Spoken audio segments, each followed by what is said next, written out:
Welcome to Let's Change Money Habits, where we dive into the real life experiences of various guests, exploring their relationship with money from the way they see money, use money, save money, and think about money, to how they had to change their money habits to adapt to a changing world. This is great power in talking about money, and through these discussions, we want to learn how we can start creating good money habits that'll help us become more financially stable and prosperous.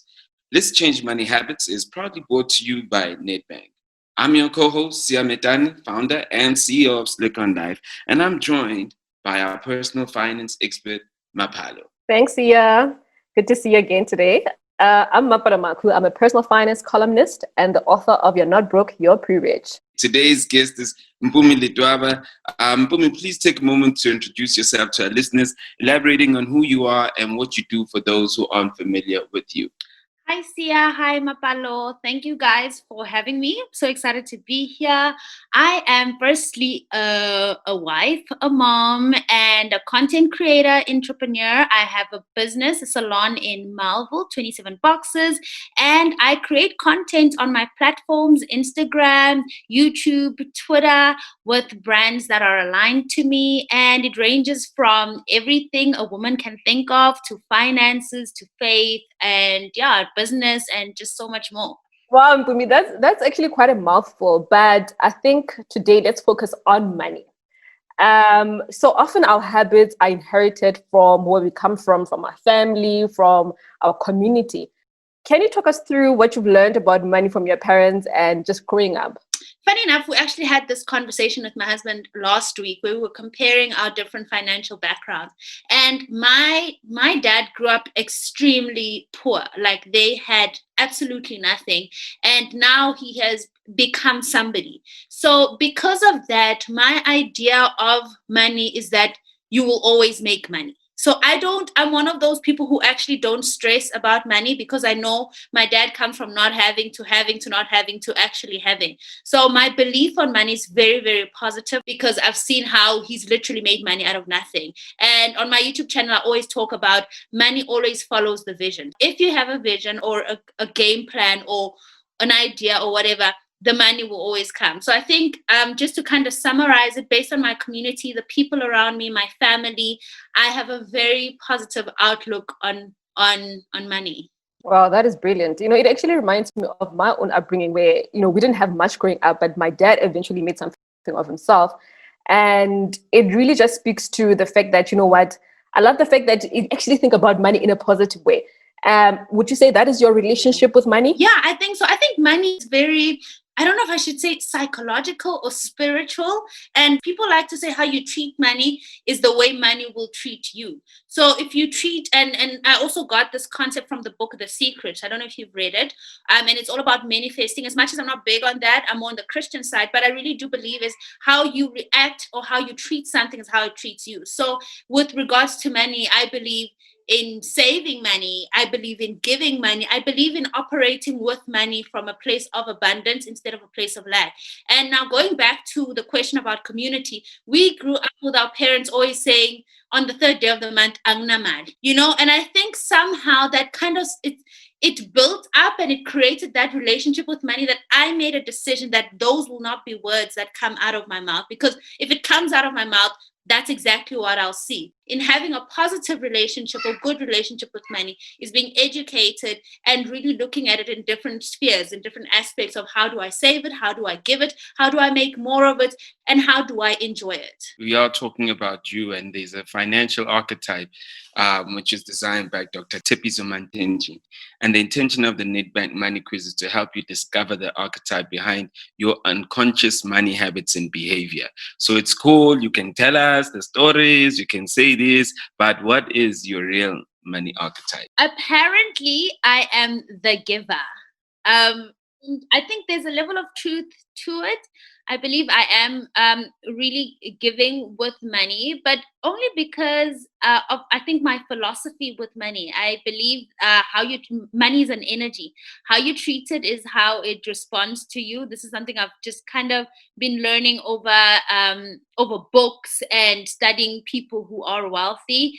So I believe if you give money, you receive money. It's just a place of operating from a place of abundance, if I can call it that. So it started even from just 10 rand, having the habit, or having the what can I call it? Yeah, having the habit of of giving money, and it starts from a small amount, and it becomes easier when you start making even more money. So yeah, I subscribe to being the giver. Mm. So according to this archetype, what are your money habits with money currently? Currently, my money habits are definitely saving. I'm big on saving. I like how you say, like, with regards to the archetype, you're like, yeah, you agree with all the good, but all the other stuff that's like doesn't sound so good. You're like, I'm not too sure, you know. Um, I just want to find out from that though, and the saving aspect that you really highlight. When did you kind of recall? I know you mentioned your father, but in your personal life though, because I think the the experience of doing anything doesn't hit you until it hits you. You can always see examples around it. What was the one thing that hit you that made you go, okay, this is serious? And how have you taken those measures also right now during the pandemic? Um, I don't know if I can say hit me, but I think the one positive thing that happened in my life is once again seeing how my parents dipped and dived into money, right? Which really instilled, or I can almost say frightened me that, oh, I don't want that to happen to me.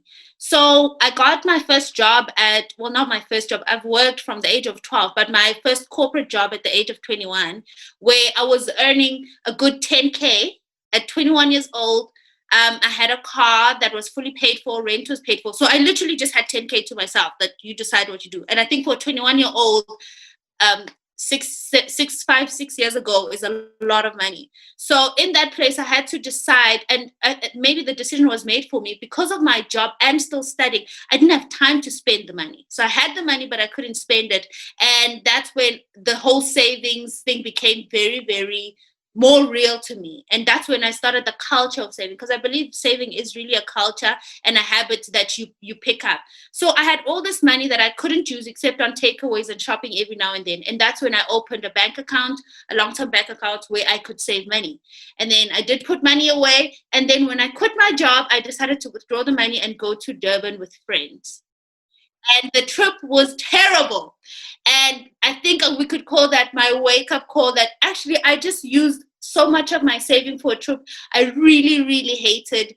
And now I want to start a business. Now I don't have as much money that I could have had. So I think that we can call that my wake-up call. What money habits have you changed in your personal life to adapt to this new crazy environment we find ourselves in? Definitely planning with my finances and not being reckless at all. To go back to that saving culture, I think the saving culture really helped us with this pandemic. My husband is a musician, so gigs were shut down, so we lost a form of income. And we also had to think of different ways that how do we adjust now to what's happening? How do we create a new stream of income? And we went into the digital space. He created a YouTube channel where there's AdSense, different ways to make money digitally. And we started creating more work digitally as a way to adapt that, hey, you know what, our finances are cut now. Another form of income has been cut. So yeah, basically opening our minds to what are other ways to make money, as much as it won't be the same as gig money, salon money, but opening ourselves up that what are our gifts, what are our talents, what platforms do we have, and how can we use those platforms to keep us going. This is the best time for a Black girl to shine right now. And you are seeing it with how so many Black women are starting businesses and they are thriving. E-commerce is thriving. The digital space is thriving. Somewhere, somehow, we need to position ourselves there. You don't have to be at the forefront of e-commerce. You don't have to be at the forefront of the digital space. There's a lot of parties in all of this. We need to position ourselves. Nedbank has challenged you to go on a 21-day money habits challenge. Do you want to tell us more about it? What is the challenge about, and what do you hope to achieve? But most importantly, what are some of the difficult stuff you found during this 21-day challenge? Sure. So this challenge, it's a lot. Also, with your book has, I actually even tweeted, your book has challenged me.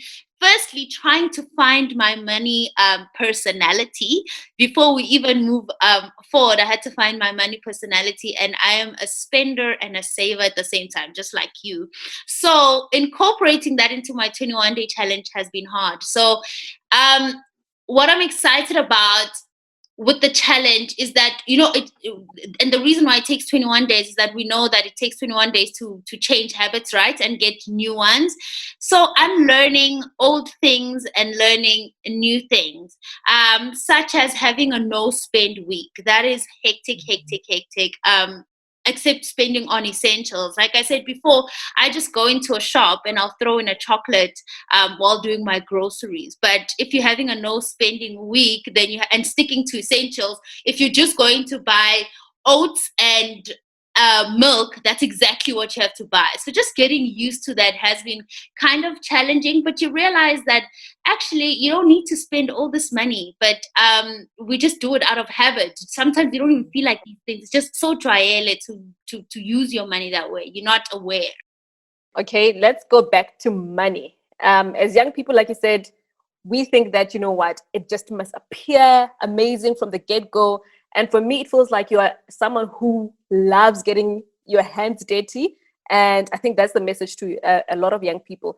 But what are some of the money habits that you would want to have had as a young person? I think you have had many good habits.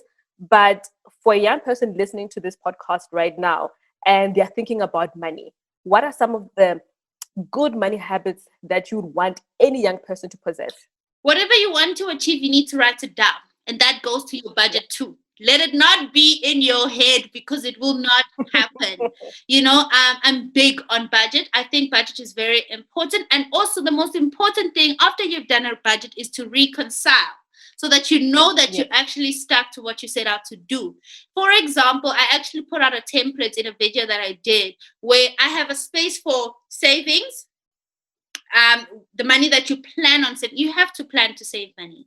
Otherwise, it won't happen. For example, if I'm earning 1,000 Rand a month, I know that 10%, and this is something I started doing when I had 10 Rand pocket money.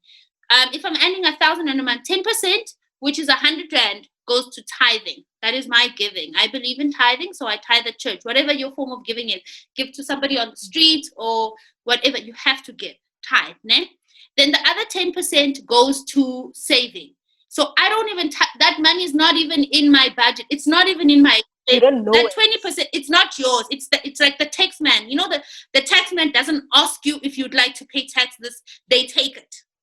So consider that 20% like that. Then from that 80%, that's when you have your budget of your expenses, your fixed expenses, your variable expenses, and then your entertainment. You have to budget for your entertainment as well. Like, don't pretend like you're not going to buy data this month. Put it in your budget, because you are going to buy it. Because if you don't put it, that's when at the end of the month you realize, oh, but there's 300 Rand that's gone missing, and then now you're discouraged, and now you're just like, the saving thing doesn't work. So I think the most important thing when it comes to money, write it down. If you want to achieve it, anything in life that you're trying to achieve, write it down so you can see it, so that you can be accountable and you'll be able to reconcile and say, oh, actually, I got this right. And I think that motivates you to keep going.